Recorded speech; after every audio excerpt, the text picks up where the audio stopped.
yaje mu rugo nk'umukozi wo mu rugo, ariko ibyo yashakaga ntabwo byari umushahara. Uyu mugore yatangiye gutegura umugambi udasanzwe wo kuba ubuzima bwa nyirabuja, kugeza ubwo ibintu byahindutse bibi cyane. Ese yari agiye kwiba iki, kandi kuki yashakaga kuba nyirabuja ubwe? Reka tubirebe. Filime itangira umugore arimo abwira umugabo ko ashaka umukozi. Umugabo akamubwira ati nakererewe, ibyo turaza kubivugana mvuye mu kazi. Umugabo ntibyatinze yagiye mu kazi. Umugore yitwaga Fiona, umugabo yitwaga James, umwana bari bafitanye yitwaga Tessie. Fiona nawe yaje kujya ku kazi ke. Bosi we aramutonganya cyane, amubwira ko ibintu ari gukora atari byo. Muri make yari arimo yica akazi. Bigaragara ko Fiona kurera umwana no kwita ku byo mu rugo no gukora aka kazi biri kumugora wenyine. Ntibyatinze James yaje gusanga Fiona mu rugo avuye mu kazi, n'undi nawe nibwo yari akihagera abona ko umugore we arananiwe cyane. Fiona ati koko ntubona ko dukeneye umuntu udufasha? James yaje kwemerera Fiona gushaka umukozi ubafasha. Ntibyatinze Fiona yaje kwangaja umukozi uzajya ubafasha mu rugo, umukozi witwa Sarah. Ntibyatinze umukozi yatangiye akazi ke, asa n'umuntu ukora akazi agashaka kandi akitayeho. Sarah ari gukoresha umwana homework, abaza Tessie ati ese papa wawe ava ku kazi ryari? Tessie ati papa wanjye iteka ava ku kazi saa 12. Sarah arabyumva. Ntibyatinze James yaje gutaha asanga umukozi yaje. Fiona abwira umugabo we ati mugabo wanjye uyu yitwa Sarah niwe mukozi wacu guhera ubu. Umugabo arabyumva aravuga ati okay. Ntibyatinze Sarah yazaniye ibyo kurya ba bosi be. Mu gihe aberekera ibyo kurya mu masorori abikora, ari nako yitegereza cyane James asa n'uwarangaye. Nyirabuja ahamagara Sarah asa n'umukanzi kuko yari yarangariye sebuja. Ako kanya Sarah ahita agenda gukora indi mirimo. James ndetse na Fiona barakomeje bararya, ari nako baganira. James abwira Fiona ati sheri uzi ko ya deal yaciyemo? Fiona ati atanabyitayeho, ati ni byiza cyane. James ati ariko ni ryari uzanyereka ko wishimiye ibyo nagezeho? Buri gihe uko nkubwiye ibyo nagezeho ubona utabyitayeho. Basa n'abashwanyemo. Ubwo ko bari gushwana, Sarah yikinze ku gikuta cy'inzu niko ari kubumviriza. James yahise anahaguruka, ibiryo arabireka arigendera arakaye cyane. Bwaje kwira, James abura ibitotsi asa n'ugiye mu gikoni kureba amazi ngwanywe. Asutse neza atangiye kunywa, Sarah aba aramwinjiranye. James abaza Sarah ati urakora iki aya masaha? Sarah ati narimbyutse ngiye kureba Tessie mu cyumba ngo ndebe niba ameze neza, nibwo nciye aha numva ibintu birakomana, nibwo ninje ndahagusanga. James arabyumva. Sarah ati bosi umbabarire n'ukuri ariko kare nabumvise muvugana nabi na mabuja, njyewe nagira ngo nkubwire ngo nishimiye intsinzi yawe. Ati kandi umuntu niyanga kwishimira intsinzi yawe wowe ujye uyishimira ku giti cyawe. Asa n'umugiriye inama kuko yabonaga bosi byari byamubabaje. James ndetse n'umugore we n'umwana wabo bose bagiye. Sarah yasigiraga imuhira ari wenyine, agahitira mu cyumba cya basebuja ndetse na nyirabuja, akigira imyenda ya nyirabuja, akitera amaperfume ye, akigira n'imyenda ye, akarenzaho akihumuriza imyenda ya sebuja ndetse n'umusego yararagaho. Ari nako yibwira ati James sinjye uzarota uba umugabo wanjye, ndetse na Tessie akaba umwana wacu. Kumbe Sarah asa n'umuntu wabengutse bosi we James. Sarah yarasigaye abazanira ibyo kurya ku meza, agasa n'uwarangariye cyane James. Fiona akabibona ariko ntabihe agaciro cyane. Sarah kandi yarasigaye yitwara nka Fiona, yambara nkawe ndetse ashaka kwigana buri kimwe cya Fiona ngo arebe ko James yamureba nk'uko areba Fiona. Muri make Sarah yifuzaga ubuzima bwa nyirabuja. Umunsi umwe Tessie asanga Sarah mu cyumba, arangije aramubwira ati kwishuri batubwiye ko bisi itari buze kudutwara, twabwira ababyeyi bacu akaba ari bo baza kudutwara uno munsi. Sarah abaza Tessie ati none se ibi wabibwiye ababyeyi bawe? Tessie ati oya ntabwo nabibabwiye, bantuka kuko bambwiye ko ibi nibizajya biba nzajya mbibabwira mbere y'igihe, rero natinze mfite ubwoba ko bari buntonganye, mbabarira ubibambwirire. Sarah abwira Tessie ati noneho genda ube ufata baga yawe y'ishuri, nanjye njye kureba ababyeyi bawe mbibabwire.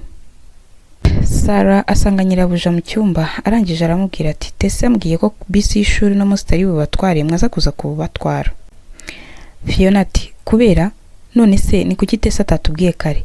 Atariko ntacyo, genda ubwire papa we aba ari buza kuza kujya kumutwara, njyewe ndatinda ku kazi ndajya kuri tele. Sarah yagiye kubwira bosi we ibyo nyirabuja amutumye, arangije arabicurika amubwira ko avuze ko ari we uri bujye kwizanira umwana, ngo ko nabibwira James n'ubundi atari bujye kumutwara nk'ibisanzwe. James abyumvishe ararakara cyane, ashaka kujya kubaza Fiona impamvu yabwiye umukozi ibi bintu kandi amubeshyera. Sarah ati, boss wansezeranyije yuko ninkubwira ibyo mabuja yitotombye utari bujye kubimubaza, ugiye kubimubaza yahita nyirukana. James yarabyumvise koko aramutse abajije ibyo yavuze yahita amenya ko ari umukozi ubimubwiye kandi yabatesheje amahirwe y'akazi undi mwana. James yagiye ku kazi ababaye cyane, yibaza impamvu umugore we yavuga ibintu nka biriya.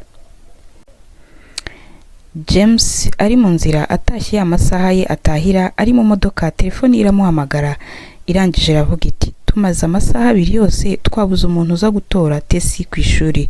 Ubwo yari teacher wa Tessie. James ati, muravuga ibiki? Madame se ntabwo yaje kumutora?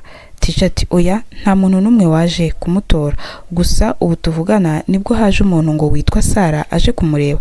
James ati, yego uwo ni umukozi wacu mumuhe nta kibazo. James yageze imuhira yabishe cyane, yibaza impamvu umugore we atagiye gutora umwana kandi yari yavuze ko ari uri bwigireyo. Fiona yaratashye asanga James mu cyumba, arangije aramubaza ati, naguhamagaye inshuro nyinshi cyane udafata telefone, wari wayishyize he? James ati, nta nisoni uranyibwirishwa gutyo, umwana wacu tuvugana nibwo ageze mu rugo yari yabuze umuntu umuzana, ticarinze kunyihamagarira. Fiona yaratunguye cyane, arangije abaza James ati, none se ntabwo nabwiye Fiona ngo akubwire aba ari wowe ujya kumuzana? Nge ndi bube mfite akazi kenshi kandi ndi butahe bwije. James ntiyarakizera umugore we, arangije aramubwira ati, nta nisoni urabeshya, wowe utagira isoni zo kubwira umukozi ngo ntabwo nita ku mwana, ngo niyo wambwira ngo njye kumuzana sinajyayo. Fiona ati, uravuga ibiki? James ati, ngo ndavuga ibiki? Ahubwo mbwira nibindi bihe ubwira umukozi, umubwira ko nahaha, umubwira ibiki bindi mbwira. Fiona ati, ntumbwire ko Sarah ari we wakubwiye ibi bintu byose. Fiona yahise yikubita ajya kureba Sarah aho arara n'umujinya mwinshi cyane ati, subiramo ibyo nagutumye kubwira papa Tessie. Sarah yigirisha ubwoba bwinshi cyane yereka bosi we, ariko nubundi yongera kubeshyira nyirabuja mu maso ye. James ndetse n'umwana bajya ku ruhande rw'umukozi ari we Sarah, kuko byari bigoye cyane kwizera Fiona kubera n'ubusanzwe yarasanzwe agira amahane. Bwarakeye Sarah atunganya umwana ari we Tessie ngo ajye ku ishuri. Nyina aje gusezera umwana aramubaza ati, nizere ko ibya mu gitondo byari biryoshye wowe wasangiye na papa wawe? Tessie ati, papa ntabwo yigeze arya kandi yagiye ku kazi. Tessie yaragiye nawe ku ishuri. Fiona asigara yibaza impamvu umugabo we yagiye ku kazi atamusezeye. Sarah ubwo niko aca kuri nyirabuja yikaraga cyane, anasekamo gake gake, kuko yari yabibonye ko umugabo we yamwizeye kurusha umugore we ndetse n'umwana wabo amukunda. Nyirabuja arabibona ko bitacyoroshye, nawe aritunganya yigira mu kazi, ariko ababaye cyane. Fiona ari ku kazi aganiriza umushuti we bakoranaga, amubwira ikibazo ko giteye. Inshuti ye ihita imubwira iti, uzi n'ikindi, tahajya mu rugo ugende wirukana uriya mukozi, papa Tessie nataha ntacyo ari bubikoreho. Ati, ahubwo uzi n'ikindi, tugende ngo yerekeze.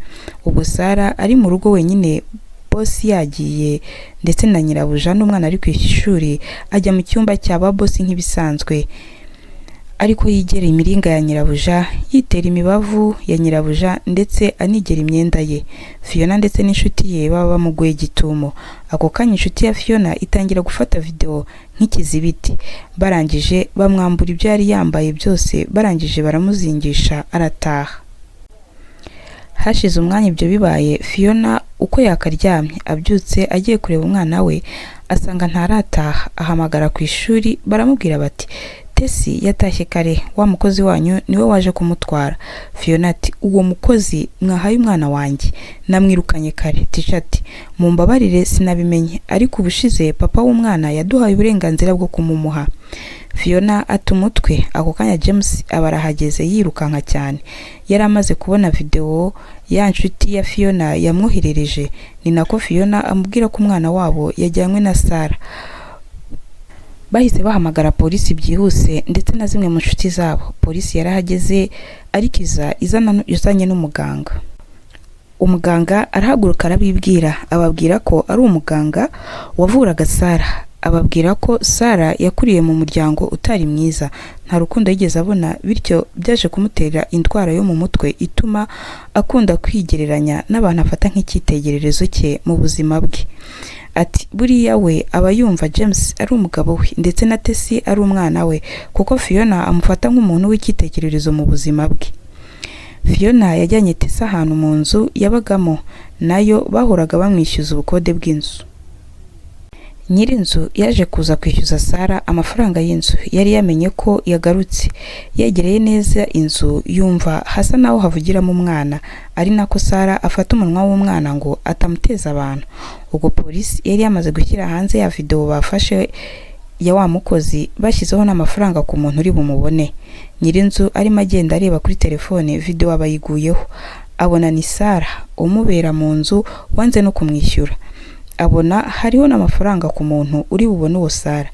Ako kanya yahise ahamagara nimero bari bashyizeho kuwaba azi Sarah, ahita ababwira ko amuzi rwose, azi naho ari, kandi ko yigeze kumva umuntu avuga nk'umwana aho hantu.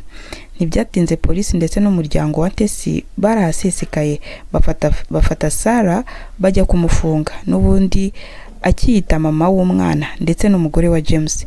Polisi yasubije mu bitaro byo mu mutwe Sarah ndetse umuryango wa James urasubirana. Nuko filme yarangiye.